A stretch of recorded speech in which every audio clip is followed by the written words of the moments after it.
Нью-Йорк гудел, как огромный улей. Машины сигналили, прохожие торопились, лица мелькали одно за другим. Никто не обращал внимания на худого старика в поношенном пальто, сидевшего у стены супермаркета с пустым стаканчиком в руке. Лишь немногие знали, что под этим образом скрывался Итан Блейк, миллиардер, владелец крупнейшей строительной корпорации в стране. Он устал от встреч, от фальшивых улыбок, от людей, которые видели в нем только кошелек. В то утро он оставил свои часы, галстук и лимузин, надел старые ботинки и вышел на улицу, просто человек без имени. Он хотел понять, есть ли в этом городе место для искренности. Часы шли медленно. Люди проходили мимо, не замечая. Кто-то морщился, кто-то отводил глаза. «Иди работать, старый лентяй», — бросил кто-то, не останавливаясь. Итан опустил взгляд, но не из-за обиды, от разочарования. Казалось, город окончательно забыл, что значит сострадание. И вдруг шаги, маленькие, нерешительные. Перед ним стоял мальчик лет 10, тонкий, в потертом свитере, с бумажным пакетом в руках.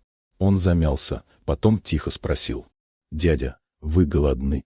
Итан не сразу ответил, просто кивнул. Мальчик достал из пакета булочку, разломил ее пополам и протянул одну часть. «Возьмите, мне хватит и половины». Миллиардер не смог сдержать слез. Ребенок, у которого почти ничего нет, делился последним, без страха, без гордости, просто потому что так правильно. «Как тебя зовут?» — спросил Итан, сглотнув ком в горле. «Сэм», — ответил мальчик. «Мама говорит, если можешь помочь, помогай. Даже если немного». Эти слова больно ударили в самую глубину.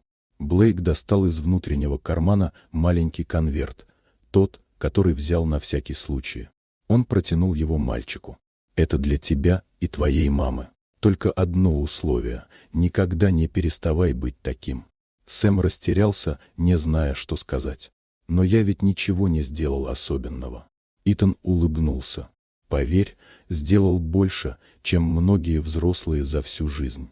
Он поднялся, оставив мальчика с конвертом. На секунду их взгляды встретились, старый и юный, богатый и бедный, но одинаково человечные.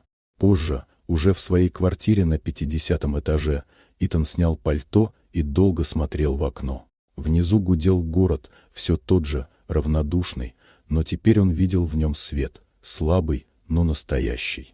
В тот вечер он понял, богатство не измеряется деньгами. Оно живет в тех, кто способен делиться хлебом, даже когда сам голоден.